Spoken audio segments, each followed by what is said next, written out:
হৈ আমাৰ skill employment এণ্টাৰপ্ৰেনাৰশ্বিপ department ফালৰ পৰা আমি বিভিন্ন ধৰণৰ আমাৰ যিটো ৰেগুলাৰ ITI বিলাকত কোৰ্চ চলি আছে তাৰ বাহিৰেও বিভিন্ন ধৰণৰ আমাৰ স্কিল ডেভেলপমেণ্ট ট্ৰেইনিং বা শ্বৰ্ট টাৰ্ম ট্ৰেইনিং কোৰ্চ আমি ৰাখি আছোঁ।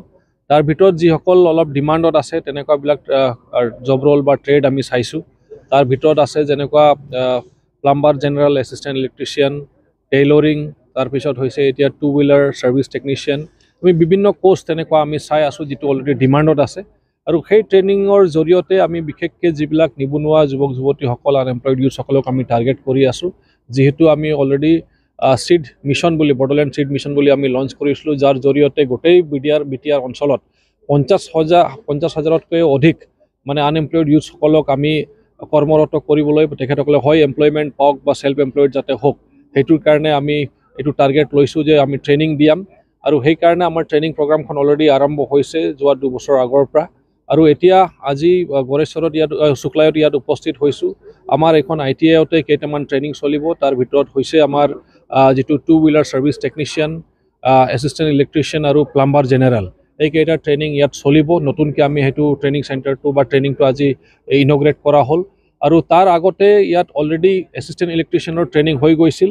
তো তেখেতসকলক আমি ট্ৰেইনিং শেষ হোৱাৰ পিছত টুল কিট বা টুল বক্স আজি তেখেতসকলক বিতৰণ কৰা হ'ল, যাতে তেখেতসকলে ট্ৰেইনিং শেষ হোৱাৰ পিছত হাবাথুৰি খাব লগা যাতে নহয় যে আমি এতিয়া কি কৰিম।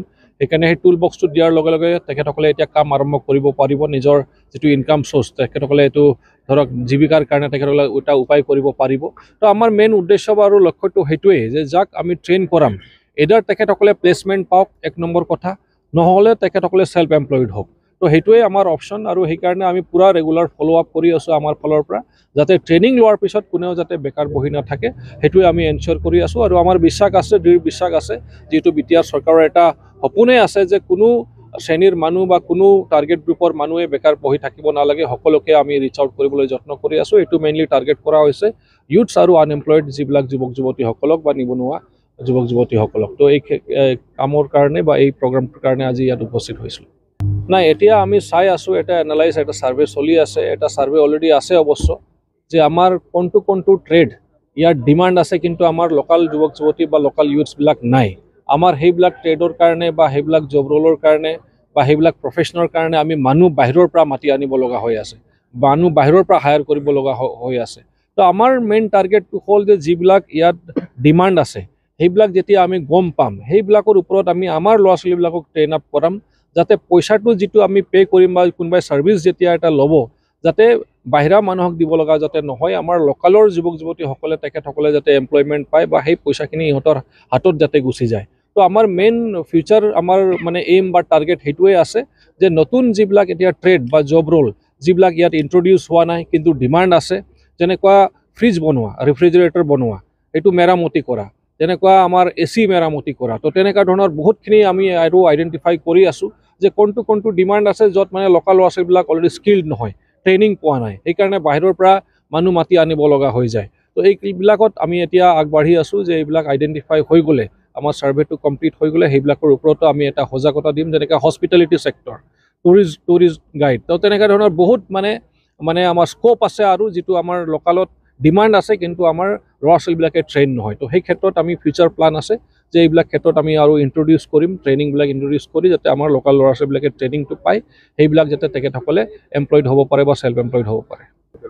নাই, এতিয়া চাওক, আমাৰ চৰকাৰ অহাৰ পিছত মই ক'লোঁ, মোৰ ভাষণতো ক'লোঁ যে আমাৰ স্পষ্ট এটা দৰ্শন বা এটা সপোন আছে যে সকলোকে আমি চাকৰি দিব নোৱাৰোঁ বা চৰকাৰী চাকৰি পাব নোৱাৰে, এইটো সম্ভৱো নহয়, বা প্ৰাইভেট চাকৰিও সকলোৱে হয়তো পাব নোৱাৰে। সেইকাৰণে ছেল্ফ এমপ্লয়মেণ্টটো বহুত ফ'কাছ দিছোঁ আমি।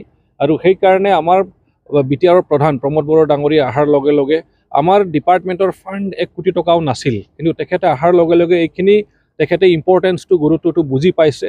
আৰু সেইকাৰণে তেখেতে কৈছে যে আমাৰ মাথোন যিকেইটা 3টা ITI আছিল বা 3টা না 4টা ITI আছিল, তো আমাক তেখেতে ক'লে যে বহুতখিনি ITI বনোৱা হৈছে, ইনফ্ৰাষ্ট্ৰাকচাৰটো আছে, কিন্তু অপাৰেট কৰা নাই, ফাংচনেল হোৱা নাই।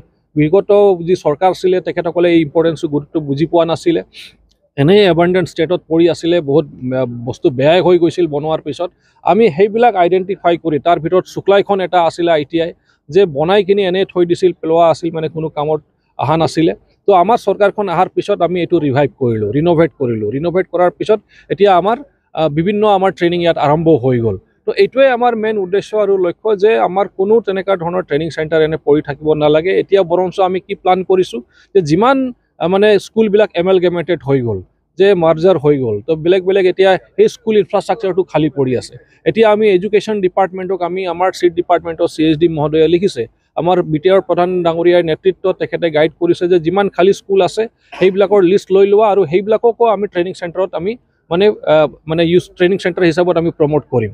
তো সেই কাৰণে আমাৰ চৰকাৰখন অনাবৰতে আমি চেষ্টা কৰি আছোঁ যে মেক্সিমাম ট্ৰেইনিং স্কিল ডেভেলপমেণ্ট ট্ৰেইনিংটো যাতে আমাৰ মেক্সিমাম ইউথছবিলাকক দিব পাৰোঁ, যাতে কোনেও বেকাৰ বহি নাথাকে। তো এই ক্ষেত্ৰত আমি আগবাঢ়ি আছোঁ আৰু মোৰ দৃঢ় বিশ্বাস যে নিশ্চয় আগুৱাই যাম।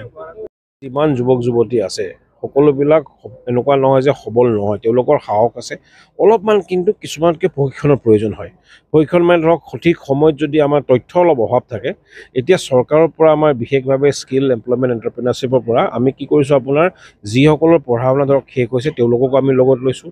যিসকলে বৰ্তমান পঢ়ি আছে তেওঁলোকে আপোনালোকে জানি ভাল পাব যে আমি এমপ্লয়েবিলিটি স্কিল, যে তেওঁলোকে এতিয়া আমি যিবোৰ 5th চেমৰ ষ্টুডেণ্টছ আছে, 6th চেমৰ আছে, আমি তেওঁলোকক ইভেন ইণ্টাৰভিউত কেনেকৈ প্ৰিপেয়াৰ হ'ব লাগে এতিয়াৰ পৰা আমি শিকাই আছোঁ। কাৰণ কেম্পাছ প্লেচমেণ্টৰ আমাৰ এটা এইম আছে।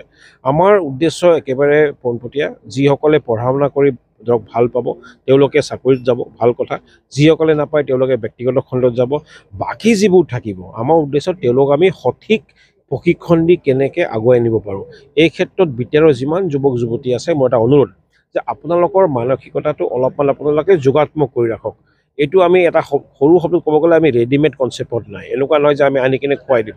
আমি গোটেই যিমান ধৰক আন্তঃগাঁথনিৰ প্ৰয়োজন হয় বা যিখিনি যেনেকুৱা আমি মানে আমাৰ তৰফৰ যিখিনি প্ৰয়োজনীয় আমাৰ যো-জা কৰিবলৈ সেইখিনি আমি কৰিম। কিন্তু মোৰ দৃঢ় বিশ্বাস, ধৰক আমি বহুত দিন যুৱক যুৱতীৰ লগত কাম কৰিছোঁ, যেতিয়া অলপ তেওঁলোকে যদি আশা কৰে, অলপ সঠিক তথ্য থাকে, অলপ মনোবল থাকে, অলপ নিজৰ ওপৰত কনফিডেঞ্চ বা আত্মবিশ্বাস থাকে, তেনেহ'লে আমাৰ প্ৰত্যেক যুৱক যুৱতী BTRৰ বিভিন্ন জাতি জনগোষ্ঠীৰ যিমান যুৱক যুৱতী আছে স্বনিয়োজনৰ জৰিয়তে তেওঁলোকে সবল হ'ব পাৰিব।